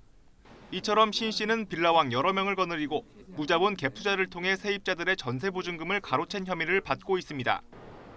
신 씨에 대해선 이미 구속영장이 신청됐습니다. 경찰은 대구를 비롯한 전국의 다른 지역 빌라왕들의 배후도 있을 것으로 보고 수사를 확대하고 있습니다. 경찰은 지난해 7월부터 전세 사기 특별 단속을 벌여 884명을 검거해 이 가운데 83명을 구속했습니다. YTN 임성재입니다. 인천에서는 이른바 건축왕으로 불리는 업자가 주택 수천 채를 차명 보유하며 수많은 세입자의 보증금을 가로채 충격을 주고 있습니다. 하지만 수사는 지연되고 핵심 주범에 대한 구속영장마저 법원이 기각하면서 세입자들의 피해와 분노가 거센데요. YTN은 전세 사기범들의 수법과 피해 현황 그리고 재발 방지 대책까지 앞으로 연속 보도합니다.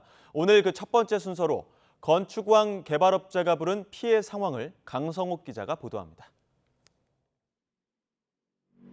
인천시 미추홀구에 있는 2동짜리 아파트 104가구가 살고 있습니다.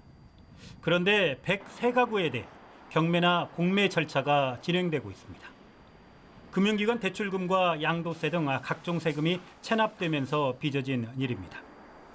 한 가구에 1억 원에서 8천만 원 정도의 보증금을 내고 전세를 사는 세입자들에게는 그야말로 날벼락이 떨어진 것입니다. 제가 문자를 다시 남겼어요. 여기 몇 동 몇 호고 지금 여기 굉장히 많은 세대들한테 이게 날라왔는데 연락을 좀 달라. 그 뒤로도 연락이 안 오다가 이제 경찰 조사 들어가니까 문자 한 통 왔더라고요. 지금 뭐 해결하려고 노력하고 있다.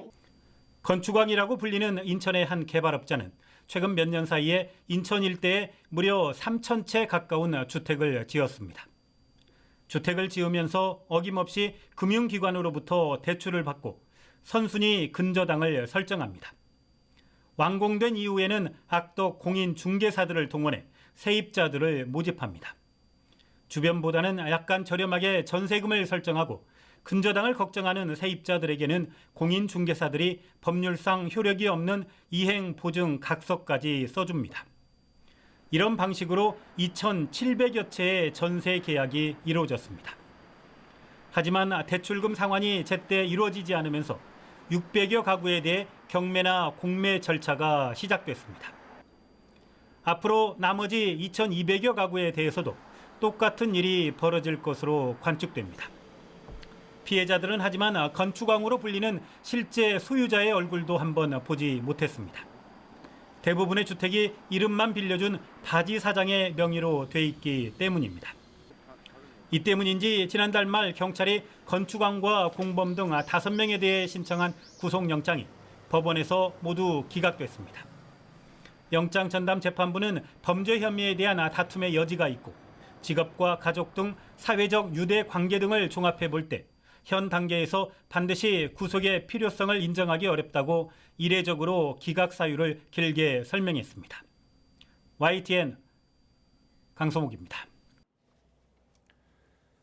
서울 지하철 4호선 삼각지역 역장이 지하철 시위를 이어가고 있는 전국장애인차별철폐연대 관계자를 고소했습니다. 지난 3일 삼각지역 승강장에서 안내방송을 하던 삼각지역장을 휠체어로 들이받아 철도 안전법을 어긴 혐의입니다. 이 밖에 지하철 보안관 B씨도 휠체어로 들이받은 혐의로 전장현 이규식 대표를 고소했는데 경찰은 현장 CCTV 등을 확보해 사실관계를 확인하고 있습니다. 서울교통공사가 지하철 탑승 시위를 벌여온 전국장애인차별철폐연대를 상대로 6억 원 규모의 손해배상 청구 소송을 냈습니다. 전장현은 일단 오는 19일까지 시위를 중단하고 오 시장과의 면담을 요구했는데 면담 방식을 놓고 이견이 커 아직 일정은 확정되지 않은 것으로 전해졌습니다. 이태원 참사와 관련해 고강도 직접 수사를 예고한 검찰이 경찰청과 서울경찰청, 용산구청 등 관계기관을 상대로 첫 압수수색에 나섰습니다. 서울 서부지방검찰청은 오늘 오전 9시 반부터 경찰청과 서울경찰청, 용산경찰서, 용산구청 등 10개 기관에 검사와 수사관을 보내 압수수색을 진행하고 있습니다. 검찰이 이태원 참사 수사로 압수수색에 나선 건 처음인데 검찰 관계자는 경찰에서 넘겨받은 주요 피의자들에 대한 보완 수사 차원이라고 설명했습니다. 서해 공무원 피격 사건 당시 서훈 전 청와대 국가안보실장이 은폐를 결정하자 일부 국가안보실 비서관들이 거세게 반발했던 것으로 확인됐습니다. 서 전 실장 공소장에 적시된 내용인데 검찰은 서 전 실장이 월북몰이를 위해 해경 보도자료 초안까지 직접 첨삭했다고 적었습니다. 임성호 기자입니다. 국회에 제출된 서훈 전 국가안보실장과 김홍희 전 해경청장 공소장은 A4 용지로 117쪽에 이릅니다. 검찰은 2020년 9월 22일 고 이대준 씨가 북한군에 피살되자 부실 대응 논란을 우려해 서 전 실장이 은폐를 지시한 것으로 봤습니다. 사건 직후 남북 종전선언을 촉구하는 문재인 대통령의 유엔 총회 화상연설이 예정된 점도 은폐 지시의 주요 동기로 판단했습니다. 이러한 지시에 일부 비서관들이 반발한 사실도 구체적으로 담겼습니다. 고인이 피살된 다음 날인 9월 23일 오전 국가안보실 비서관들과의 회의에서 서 전 실장은 사건 발표를 신중히 검토하겠으니 보안 유지를 철저히 하라고 지시했습니다. 비서관 일부가 반대 의견을 냈지만 서 전 실장은 수용하지 않았습니다. 이후 일부 비서관들이 사무실로 돌아와서 국민이 알면 뒷감당을 어떻게 하느냐, 실장 드리고 보고 다 미쳤다라고 말한 것으로 파악됐습니다. 서 전 실장 지시로 군 첩보가 삭제된 과정도 검찰은 구체적으로 적시했습니다. 사건 직후 열린 1차 안보관계장관 회의에서 서 전 실장이 사건 은폐를 결정하자 서욱 전 국방부 장관이 합참 작전부장에게 첩보 삭제를 지시했고 이에 따라 56개 부대에 수신된 전문과 군사 정보망 내 60건, 18개 부대 정보유통망 내부 첩보 5,400여 건이 지워진 것으로 드러났습니다. 이러한 은폐 노력에도 사건이 언론에 보도되자 서 전 실장은 군과 해경에 적극적으로 월북몰이를 독려했습니다. 특히 해경 보도자료 초안에 CCTV 사각지대에서 고인의 신발 발견, 가족 간 문제로 혼자 생활 중 등의 내용을 담은 가이드라인을 직접 가필하는가 하면 국가안전보장회의 NSC 상임위 회의에선 금강산 관광객 박왕자 씨 피살 사건을 언급하며 합법적 관광이었던 박 씨 사건과는 달리 이번 사건은 잦은 월북 정황이 있다는 부분을 차별화하려 했다고 적시했습니다. 서 전 실장은 이번 사건으로 한 달 전 구속 기소된 상태로 불구속 재판을 받게 해달라며 보석을 청구해 법원 심문을 앞두고 있습니다. YTN 임성호입니다. 중학생 2명이 친구를 때리고 옷을 벗기는 모습을 SNS로 생중계했다가 경찰에 붙잡혔습니다. 이들은 어젯밤 11시쯤 대구 지저동의 한 숙박업소에서 피해자의 옷을 벗기고 때리는 장면을 SNS로 30분 동안 방송한 혐의로 방송을 본 친구들이 신고해 경찰에 출동했습니다. 가해 학생들은 촉법소년 나이는 넘은 것으로 확인됐는데 경찰은 성폭력 처벌법을 적용할지 검토하고 있습니다.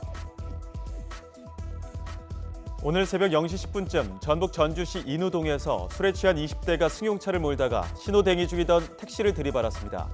택시 운전자가 허리를 다쳤고 가해 승용차는 완전히 불에 탔는데 운전자의 혈중 알코올 농도는 면허 취소 수준으로 확인됐습니다. 어제 새벽 큰 불이 났던 부산 서면의 오피스텔 주차타워에 대한 합동 감식 결과 건물 외장재는 알루미늄 패널로 파악됐습니다. 감식에 참여한 최재욱 부경대 교수는 외장재는 알루미늄판을 유리 섬유로 채운 패널로 조사됐고 패널 속 접착제가 화재를 키운 원인으로 보인다고 밝혔습니다. 감식단은 주차타워와 옆 건물 사이에서 불이 시작된 것으로 보고 최초 발화 지점과 원인을 조사하고 있습니다.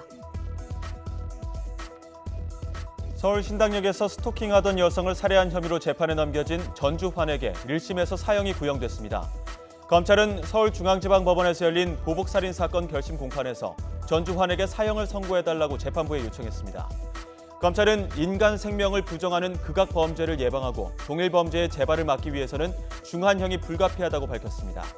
특히 전주환이 신당역에서 범행 전 피해자를 기다릴 당시에도 웹툰을 볼 정도로 감정 동의 없이 냉정함을 유지했고 인근 소각장을 키워드로 검색하는 등 은폐 방법까지 고민하며 범행을 준비했다고 지적했습니다.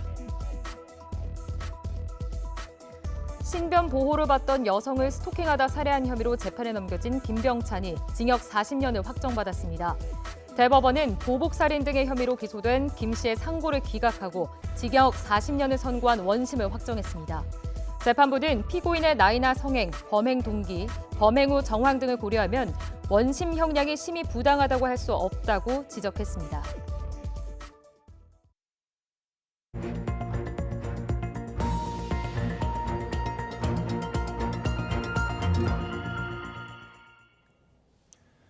여섯 명의 목숨을 앗아간 광주광역시 현대 아이파크 아파트 붕괴 사고가 난 지 1년이 다 됐습니다. 경찰 수사 결과 총체적인 안전 부실이 낳은 인재로 결론 났는데요. 시공사인 현대산업개발을 포함해 모두 20여 명이 사고 책임자로 지목돼 재판을 받고 있습니다. 하지만 시공사에 대한 행정처분은 해를 넘기도록 이뤄지지 않고 있는데 강력한 처벌을 요구하는 목소리가 큽니다. 나연우 기자입니다.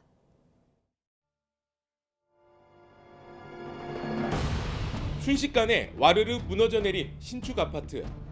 무려 16개 층이 연속 붕괴한 배경에는 시공 방식 무단 변경을 비롯한 안전 불감증이 있었습니다. 경찰은 그야말로 총체적인 부실이 복합돼 사고가 났다고 결론지었습니다. 구조 검토 없이 39층 바닥 시공을 데크 플레이트 방식으로 변경하면서 PT층에 콘크리트 지지대를 설치하여 하중을 크게 증가시켰고 아래 3개 층에 동바레를 설치하지 않았으며 붕괴 사고에 직접적인 과실이 있거나 불법 제하 도급에 연루된 21명이 재판을 받고 있습니다. 이 가운데 현장 소장을 비롯한 현대산업개발 3명, 하도급 업체 2명, 현장 감리 1명이 구속됐습니다. 그런데 막상 재판에 넘겨진 시공사와 하도급 업체는 서로 책임을 떠넘기고 있습니다. 신축 아파트 붕괴 사고가 일어난 시점은 중대재해처벌법이 시행되기 불과 보름 전이었습니다. 이 때문에 시공사 HDC 현대산업개발은 사업주 처벌을 피해갈 수 있었습니다. 사고가 난 지 1년이 됐는데도 행정처분이 지지부진한 건 마찬가지입니다. 2차례 청문 절차가 있었지만 결론은 내리지 못한 채 1심 재판 결과만을 기다리는 처지입니다. 2년 이상의 영업정지가 필요하다는 중징계안을 이미 내린 거잖아요. 그러한 상태에서 늦어지고 있다는 것 자체가 뭔가 어떤 꼼수가 있는 게 아닌가, 봐주기 위한 수순이 아닌가 하는 의심을. 행정처분이 늦어지게 되면 영업을 계속 지속할 수 있습니다. 그리고 1년 뒤든 2년 뒤든 행정처분이 내려질 때 영업을 안 해도 될 만큼의 현장, 공사 현장을 확보할 수 있는 장점들이 있기 때문에. 철거 건물이 갑자기 넘어지면서 지나가던 시내버스를 덮쳐 9명이 숨진 광주 학동사고까지. HDC 현대산업개발은 7달 사이 광주에서만 대형 인명사고를 2건이나 냈습니다. 참사 직후 후속 입법 대책이 쏟아졌지만 대부분 국회 문턱을 넘지 못한 채 시간을 흘려보내고 있습니다. YTN 나연호입니다. 붕괴 사고가 난 광주광역시 현대 아이파크 주변 상가는 하루하루 힘겹게 버티고 있습니다. 무엇보다 입주 예정자들의 불편이 이만저만이 아닌데요. 이런 고통은 아파트 철거와 재시공이 끝나는 5년 뒤까지 이어질 것으로 보입니다. 오선열 기자입니다. 붕괴 사고가 난 광주 화정 아이파크입니다. 이 주변에는 상가들이 자리 잡고 있는데요. 사고 1년이 지났지만 아직 정상화하지 못했고 상가 곳곳에는 임대 표시가 나붙었습니다. 사고 당시 붕괴 잔해가 덮친 문구돔의 상가들은 2달 동안 문을 닫을 수밖에 없었습니다. 그동안 거래처는 뚝 끊겼고 극심한 경영난에 빈 상가만 늘고 있습니다. 영업 중지됐을 때 빠져나간 거래처들이 다시 유입이 되지가 않습니다. 고사 위기죠 지금. 마지못해 폐업하지 못해서 아직 버티고 있으신 분들도 계시고. 정성스레 장사 준비를 해보지만 공사장에서 나온 분진 때문에 물건을 진열하기도 꺼려집니다. 그저 한산한 거리를 바라보며 애타게 손님을 기다릴 뿐입니다. 시멘트 가루가 이렇게 많이 떨어지는데 이걸 어떻게 저희가 다 감당을 하겠어요. 저희 상인 중에는 이미 시멘트 가루 때문에 피부에 염증이랑 많이 생기신 분도 계세요. 붕괴 사고 피해를 본 상가 87곳 가운데 문구와 화훼상가 등 30곳 이상은 피해 보상이 끝나지 않았습니다.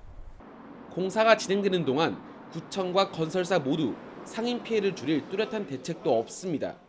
상인들뿐만 아니라 이 주변을 다니는 많은 시민들 건강을 위해서라도 안전을 가장 우선시하는 해체 작업을 하셔야 된다고 생각을 합니다. 대안이나 대책도 없이 주변에 있는 민원인들 희생만 강요하고 있습니다. 이미 지난해 11월 입주가 끝났을 5천여 명은 하염없는 기다림 속에 살고 있습니다.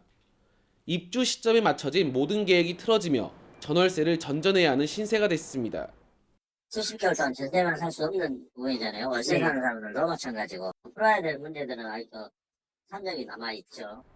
무너진 아파트를 모두 헐어내고 다시 지어지는 때는 빨라야 오는 2027년 12월. 붕괴 사고는 부실하고 무리하게 공사를 진행한 건설사가 냈지만 피해는 주변 상인들과 입주 예정자들이 고스란히 떠안고 있습니다. YTN 오선열입니다. 지난 6일 미국 초등학교에서 6살 학생이 교사에게 총을 쏜 충격적인 일이 벌어졌습니다. 어머니의 총이 어떻게 아이 손에 들어갔는지, 또 총 쏘는 방법은 어떻게 알았는지 등을 놓고 미국 사회가 충격에 빠졌습니다. 유재복 기자의 보도입니다. 리치넥 초등학교 1학년인 6살 소녀는 어머니의 총을 가방에 넣고 등교했습니다. 수업 시간에 선생님이 총을 발견해 압수하려 하자 이 일을 저질렀습니다. The 6-year-old child displayed a firearm, pointed it at her and fired one round. There was no physical struggle or fight. 교사는 총을 맞았지만 침착함을 잃지 않고 학생들을 대피시켰습니다. 현재 병원에 입원해 있는데 상태는 안정적인 것으로 알려졌습니다. Abigail is a 25-year-old teacher, and she is a trooper. She is a hero. 총을 쏜 학생은 현장에서 붙잡힌 뒤 시설에 격리돼 정신치료를 받고 있습니다. 범행에 쓰인 총은 학생 어머니가 합법적으로 산 것인데 어떻게 학생의 손에 들어갔는지, 총 쏘는 법을 어떻게 알았는지 등은 알려지지 않았습니다. You've got a beautiful country, you've got beautiful people, but what's the problem? Guns. How does a 7-year-old have a gun? That's what I'm pissed off with. 이 아이에게 어떤 죄를 어떻게 물을지 아직 결정되지 않았습니다. 하지만 장난감을 가지고 놀아야 할 아이의 실제 범행에 미국 사회는 큰 충격에 빠졌습니다. YTN 유재복입니다. 뉴욕과 런던 등 세계 주요 도시의 간호사들이 병원 대신 거리로 나오고 있습니다. 끝모를 코로나19로 고된 노동에 시달리고 있다며 인력 충원과 임금 인상을 요구하고 있습니다. 이승훈 기자의 보도입니다. 추위를 아랑곳하지 않고 수천 명의 노동자가 거리로 나왔습니다. 뉴욕 주요 병원의 간호사입니다. 긴 코로나에 쉬지도 못하고 일만 했습니다. 그런데 병원은 사람을 늘리질 않고 그렇다고 월급을 올려준 것도 아닙니다. 그걸 항의하러 일손을 놓은 겁니다. Nurses don't want to strike. We would rather be inside, taking care of our patients, but safely in a safe manner, not the condition they have us working for the past. 먼저 파업에 나선 건 영국의 간호사입니다. 보건 환경만큼은 세계 최고라는 영국입니다. 그러다 보니 간호사 총파업은 106년 만에 처음 겪은 일입니다. 심지어 응급 환자를 나르던 구급대원마저 간호사의 행렬에 동참했습니다. 물론 이들이 거리로 나온 것도 요구하는 것도 뉴욕의 간호사와 크게 다르지 않습니다. We do as best as we can to keep our patients safe, but we need more staff to come in and help us. We need more staff on the ground to look after the patients day in, day out, night, days, weekends. 여기에 미국과 유럽의 서민을 괴롭히는 고물가가 간호사 이탈을 부추기고 있습니다. 이런 악순환에 남아있는 간호사의 고통은 더욱 커지면서 가뜩이나 중국발 코로나 확산으로 마음 졸이는 이들의 마음은 더 불안하기만 합니다. YTN 이승훈입니다. 페루에서 새해 들어 페드로 카스티요 전 대통령 탄핵으로 촉발된 반정부 시위가 격화하면서 사망자가 속출했습니다. 현지 시각 9일 페루 남부 푸노시 북쪽 훌리아카 공항 인근에서 대규모 반정부 시위대가 경찰과 충돌해 10대를 포함한 12명이 숨지고 30여 명이 다쳤습니다. 다른 지역에서도 시위대가 숨져 이날 하루 적어도 17명이 목숨을 잃어 반정부 시위로 인한 사망자 수는 모두 34명으로 늘었습니다. 왕실 폭로를 연일 이어가고 있는 영국 해리 왕자에 대한 호감도가 바닥으로 떨어진 것으로 조사됐습니다. 해리 왕자는 하지만 화해를 하려면 왕실이 책임져야 한다며 불화를 여전히 감추지 않고 있습니다. 이종수 기자입니다. 공식 출간된 영국 해리 왕자의 자서전 스페어. 해리 왕자는 스페어를 통해 윌리엄 왕세자로부터 폭행당한 일, 17살 때 마약 흡입 등 왕실 일가 폭로뿐 아니라 개인사까지 공개해 논란을 일으켰습니다. 아프가니스탄 전쟁에서 25명을 사살했다고도 고백해 탈레반 정권으로부터 전범 재판을 받아야 한다는 반발마저 샀습니다.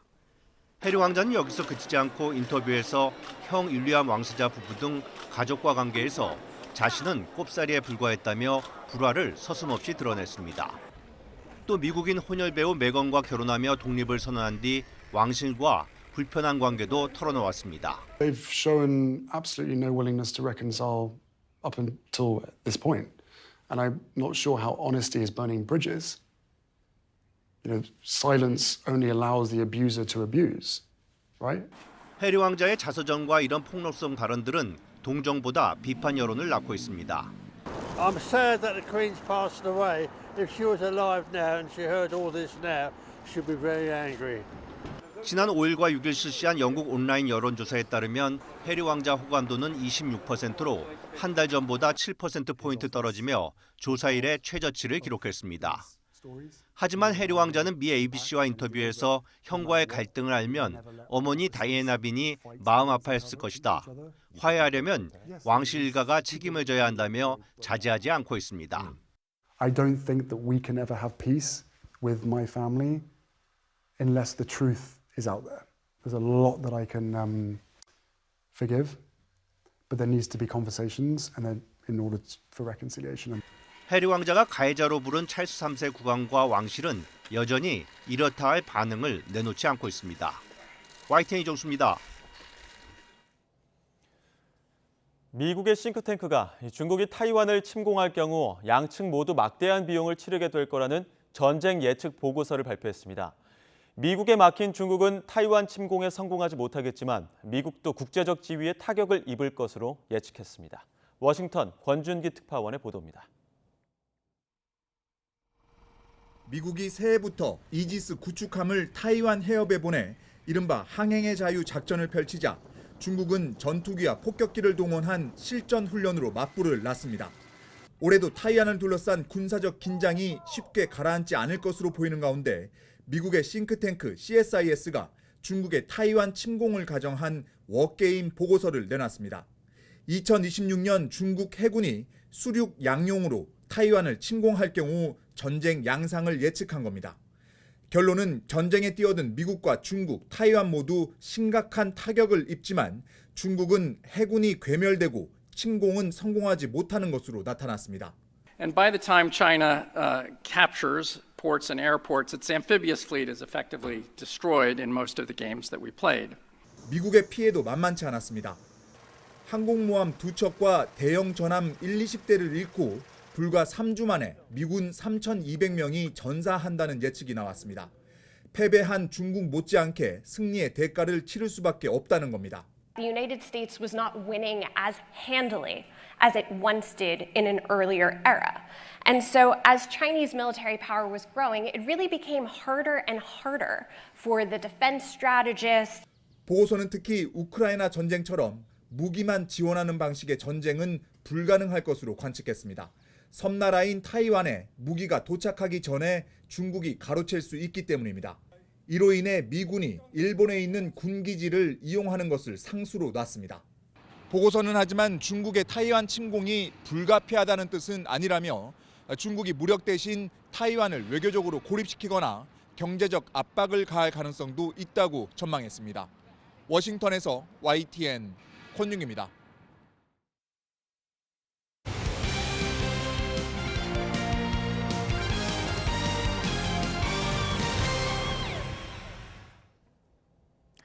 러시아로 귀화한 뒤 중국에서 코치로 활동했던 빅토르 안이 국내로 돌아오려 하고 있습니다.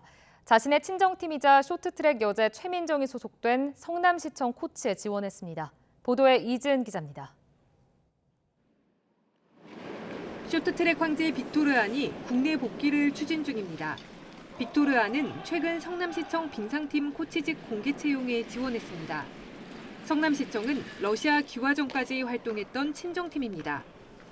토리노 올림픽 3관왕, 대표팀 부동의 에이스였던 빅토르 안.